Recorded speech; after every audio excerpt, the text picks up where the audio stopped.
আসসালামু আলাইকুম প্রিয় দর্শক, আশা করি ভালো আছেন। আলহামদুলিল্লাহ আমিও ভালো আছি। কিছুদিন আগে একটা ভিডিও আপলোড করছিলাম যে আমি এই ক্ষেতের মাঝখানে একটা বিশেষ ফসল চাষ করতেছি। তো এই ফসল রক্ষা করার জন্যই আজকে আমি এই ঘরটি তৈরি করতেছি। আপনারা একটু আগে দেখতে পেলেন যে আমি থাকা অবস্থায় কিছু গরু ক্ষেতের উপর আসছে।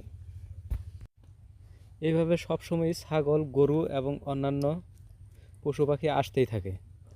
এখন আমি যদি এই জায়গায় যদি পাহারার ব্যবস্থা না করি, তাহলে আমার এই ফসল আর ঘরে তোলা হবে না। তাই এখন আমার প্রধান চ্যালেঞ্জই হচ্ছে ছাগল, গরু এবং অন্যান্য পশু পাখিদের হাত থেকে আমার এই ফসলগুলোকে রক্ষা করা। তাই যেহেতু এ জায়গায় সবসময় রোদ থাকে ক্ষেতের মাঝখান, তাই এখানে অস্থায়ীভাবে চট দিয়ে একটা ছোট ঘর তৈরি করতেছি, যাতে রোদটা সরাসরি না লাগে।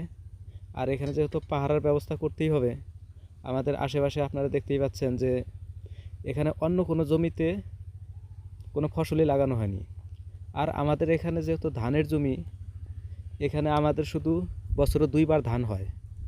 এখানে ধান ছাড়া অন্য অন্য কোনো কিছুই আর চাষ করে। যেহেতু আমাদের এলাকার প্রায় সমস্ত জমিগুলোই ফাঁকা থাকে, তাই এই সময় মানুষ তাদের গরু, ছাগল সব কিছুই ছেড়ে দেয়। আর আমার এই একটা ক্ষেতের জন্য তারা তাদের গরু, ছাগল ধরেও রাখবে না এবং ধরে রাখার কথাও না।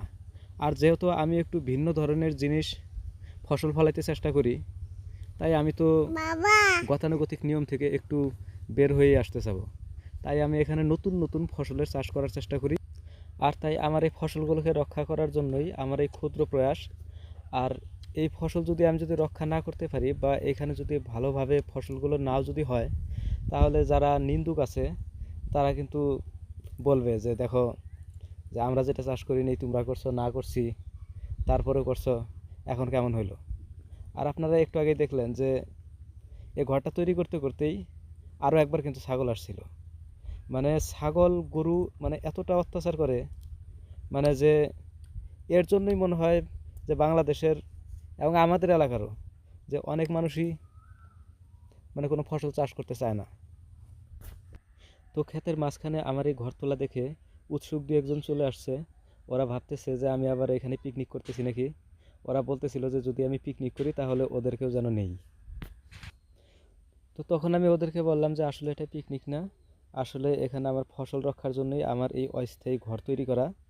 কারণ এই ঘর যদি তৈরি না করি তাহলে এখানে ফসলগুলো আর রক্ষা হবে না। এখানে এইভাবে পাহারা না দিলে ছাগল, গরুর যে অবস্থা, তাতে দুই এক দিনের মধ্যেই একবারে সব ফসল নষ্ট হয়ে যাবে। আলহামদুলিল্লাহ, অবশেষে আমার ঘরটি তৈরি হয়ে গেল। চলুন এবার আপনাদেরকে দেখাই আমার এই ছোট্ট ঘরটা কেমন হলো। তো অবশেষে এখন আমার এখানে থাকার পালা। ঘরটি ভালো হোক বা খারাপ হোক, এখানে আমাকে থাকতেই হবে, যেহেতু এখানে আমি ফসল রোপণ করছি আর সেগুলো রক্ষা আমাকেই করতে হবে। আর মাঝে মাঝে ছাগল, গরুর এতটাই চাপ থাকে যে বাড়িতে যে খাবো সেই সময়টা থাকে না। তাই বাড়ি থেকে রান্না করে মাঝে মাঝে এখানেই এনে খাই, এবং জিনিসটা অনেক ভালো লাগে আমার কাছে। আর ক্ষেতের মাঝখানে খাওয়ার যে এত মজা, মানে যে খায় নাই সে আসলে কখনো বুঝবে না। তো আমার মতো ক্ষেতের মধ্যে কে কে এভাবে খেয়েছেন তা অবশ্যই আমাদেরকে কমেন্ট করে জানাবেন। অপেক্ষায় থাকবো আপনাদের। আর দিনের অধিকাংশ সময় যেহেতু আমাকে এখানে থাকতে হয়, তাই এই সময়গুলোকে বৃথা নষ্ট না করে এখানে আমি আমার অবসর সময়ে লেখাপড়াও করি। তো ভিডিওটি ভালো লাগলে চ্যানেলটি সাবস্ক্রাইব করবেন এরকম আরও অনেক ভিডিও পাওয়ার জন্য। ধন্যবাদ সকলকে ভিডিওটি দেখার জন্য। আসসালামু আলাইকুম।